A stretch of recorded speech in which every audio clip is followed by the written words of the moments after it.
కొంతమంది బాధ్యతలు పంచుకోగలను. ప్రధాతం అంటే ఇవ్వగలిగేవాడు, నాట్ జస్ట్ మనీ, తన జీవిత సర్వస్వాన్ని. నాకు ఈ 3 స్టేజెస్ కనిపించినాయి. సో మీరు you are in second stage. అంటే దీనికి మెడల్స్ ఏమి ఉండవు. ఇది మన కోసం మనం చేసుకునే పని. నాకు ఎవరు గుర్తిస్తారని కూడా నేను చేయలేదు. నేను నా కోసం చేసుకున్నా, నా నేల అనుకుని చేశాను, నా దేశం అనుకుని చేశాను. అందుకే ఒక ఉద్యమించే మనస్తత్వం నుంచి ఒక సాధకుడిగా మారి 12 సంవత్సరాల పార్టీని ఓటముల మీద ఓటములు తీసుకుంటూ తిట్లు మీద తిట్లు తింటూ ఇక్కడ దాకా తీసుకొచ్చానంటే ఎంత బలం ఉండాలి మీరు ఆలోచించి, ఎంత తట్టుకునే శక్తి ఉండాలి. నా చేతిలో ఉన్న ఉంగరంకున్న ఈ భగవంతుడు శక్తి తప్ప నా దగ్గర ఇంకేం లేదు. నా దగ్గర కన్నీళ్ళు పెట్టేస్తుంటారు చాలామంది, కదిలిపోతారు, పారిపోవాలనుకుంటారు. మీకు తెలుస్తుంది ఇలాంటి బాధలు ఎలా ఉంటాయి నాకు. కానీ నేను నిలబడ్డాను దానికి. దేనికంటే నేను ఒక్కడిని వీగిపోతే చాలా లక్షల మంది నన్ను నమ్మేవాళ్ళు బలహీనపడిపోతారని చెప్పి అలాగే తట్టుకుని ఉంటా ఉండేవాడిని.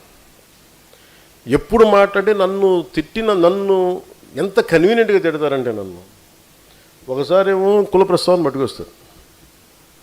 నేను నిజంగా పూర్తిగా సోషలిస్టిక్ ఐడియాలజీ మాట్లాడినప్పుడు నన్ను ఎవరు అసలు ఇది ప్రాక్టికల్ ఐడియాలజీ కాదండి. మరి ఏది ప్రాక్టికల్ ఐడియాలజీ అంటే నేను కూర్చోబెట్టి కాస్ట్ అంటాను. అసలు నాకు కులాలు ఎంత విసుగు వచ్చేసిందంటే, ఈ రోజున గోదావరి నీళ్ళు మనం తాగాలంటే ఒక్కొక్క కులానికి ఒకలా పనిచేస్తాయా? మురుగునీరు గోదావరిలో కలుషితం అయిపోతుంటే మీరు కూర్చోబెట్టి ఒక్కొక్క కులానికి ఎక్కువగా పనిచేయడం, ఇంకొక కులానికి తక్కువగా పనిచేయడం, అందరికీ సమానంగా, మతానికి సంబంధం లేదు, అందరూ సమానంగా పోతాం ఆ నీళ్ళు తాగితే. ఆ స్థాయిలో ఉన్నాయి. సో నేను ఇవన్నీ ఆలోచించి సమ్వేర్ ఎక్కడో మనం దీనికి ఒక యూనివర్సల్ థాట్ పట్టుకొద్దాం, మోర్ ప్రాక్టికల్ థాట్ అని తీసుకొచ్చి ఇక్కడ దాకా నడుపుకుంటూ వచ్చాను.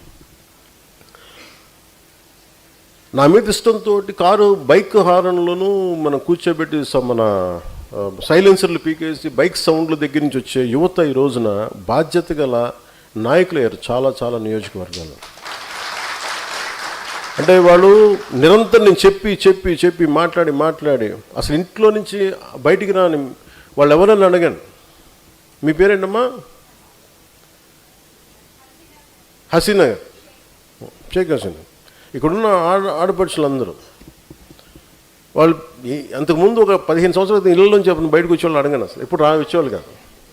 కాబట్టి ఏ ధైర్యంతో వచ్చారంటే, నేను చెప్పాను మీలో నుంచి బలమైన నాయకులు రావాలి. మీరు ఇళ్లలోంచి మీకున్న నిజంగా గృహిణులకున్నంత కోపం పాలిటిక్స్ మీద అవగాహనకి ఎవరికి మగాళ్ళు కూడా అంత ఉండదనిపిస్తుంది ఒకసారి. మీకు వచ్చి ఎంత ఎదురు తిరిగి అసలు నేనేమిటి లాగిపెట్టి కొట్టి మా అమ్మ దగ్గర వింటా ఉండేవాడిని అన్నీ. నాకు అందుకు తెలుసు మీరు అందరూ మా పిన్నుల దగ్గర, మా అక్కల దగ్గర వింటావాడిని. సో నాకు ఇంట్లో ఆ కోపాలు ఎలా ఉంటాయో తెలుసు నాకు.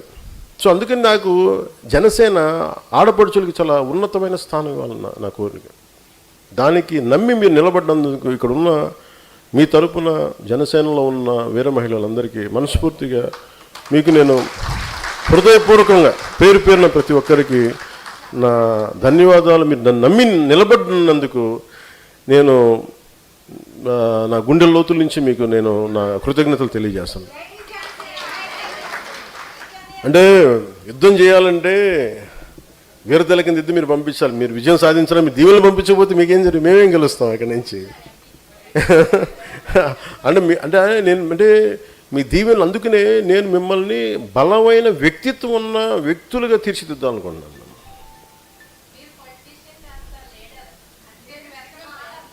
అదే అమ్మా, మీరు అర్థం చేసుకున్నదంతా అక్కడ విశ్లేషకులు అర్థం చేసుకునే పరిస్థితులు వేరేగా ఉన్నది.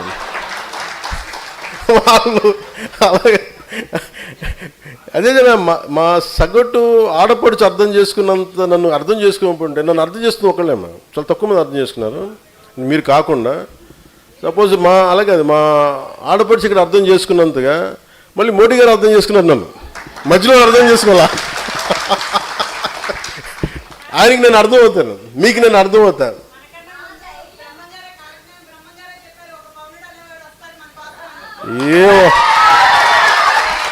అంటే నాకు బ్రహ్మంగారి కాలజ్ఞానం ఏమైపోయిందంటమ్మా, బ్రహ్మంగారి కాలజ్ఞానం చాలా వింతగా ఉంటుంది. ఎవరు ఏ నాయకుడు వస్తే ముందుగా అక్కడ స్థానికంగా ఒక పాత పేపర్లో కొంచెం కాఫీ వేసేసి పాత తెలుగులో రాసేస్తారంట. పాపం బ్రహ్మంగారు రాసేలేదు. అలాగే నాకు మీరు చెప్తుంటే నాకు అది గుర్తు వచ్చింది ఒకప్పుడు అంతకుముందు. అందుకని నాకు ఏదనంటే కాలజ్ఞానంలో ఉందా లేదా నాకు తెలియదు, కానీ ఓకే ఓకే, సంతోషం. ఓకే.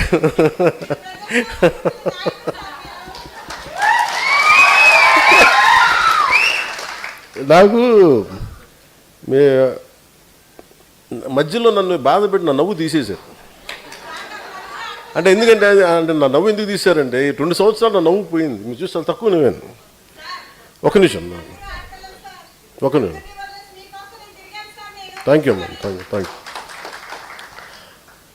నా నవ్వు ఎందుకు పోయిందంటే మధ్యలో చెప్తా ఉంటారు వాళ్ళు, అన్న నవ్వడం మానేసాం. నవ్వడం మానేకి మేము ఏం చేస్తాం? అందరూ రోజు కూర్చోబెట్టి యుద్ధం చేసేటప్పుడు నాకు చాలా ఆనందం ఉంటుంది. ఎందుకంటే పోతాం కాబట్టి పర్లేదు, బాగా యుద్ధం చేద్దాం అనుకుంటున్నాం. బాధ్యత అప్పచెప్పిన తర్వాత చాలా బరువు, భుజాలు వంగిపోతాయి. ఆ దాంట్లో పడిన తర్వాత నాకు అనిపించింది, ఒక 12 సంవత్సరాలు నలిగిన తర్వాత ఇంకా నన్ను తిడతా ఉంటే ఇంక విసుగొచ్చింది. ఇంకెవ్వరికి ఎవరు తప్పులు కనిపించో నా ఒకటి తప్పు అంటే నన్ను ప్రతిదీ నేను మామూలుగా నడిచినా కానీ వాళ్ళకి తప్పే. నేను తెల్ల చొక్కా వేసుకున్నా వెటిగారం చేస్తాను. అంటే వాళ్ళు నేను ఏది చేయండి, నేను జుట్టు పొట్టిగా చేసుకుంటే సమస్య, జుట్టు పెంచుకుంటే సమస్య, గడ్డం పెంచుకుంటే సమస్య, గడ్డం తీసేసే సమస్య. అంటే వాళ్ళందరికీ ఏంటంటే నేను వాళ్ళ టీఆర్పీలకో వాళ్ళ సబ్స్క్రైబర్స్కో నేను వాళ్ళకి ఒక రా మెటీరియల్ అయిపోయాను. నేను అనిపించింది ఏంటంటే ఒక 12 సంవత్సరాలు నలిగిన తర్వాత ఇట్స్ ఎనఫ్ ఆఫ్ ఇట్ అనిపించింది. చాలు అనిపించింది. ఇంకా మనం కూర్చోబెట్టి బలంగా మాట్లాడాలి. ఒక 12 సంవత్సరాల తర్వాత ఒక పార్టీని నడిపాను. దాని నుంచి వచ్చిన ఆత్మవిశ్వాసం, దాని నుంచి వచ్చిన బలం, అది తట్టుకొని నిలబడ్డాం. ఈ రోజున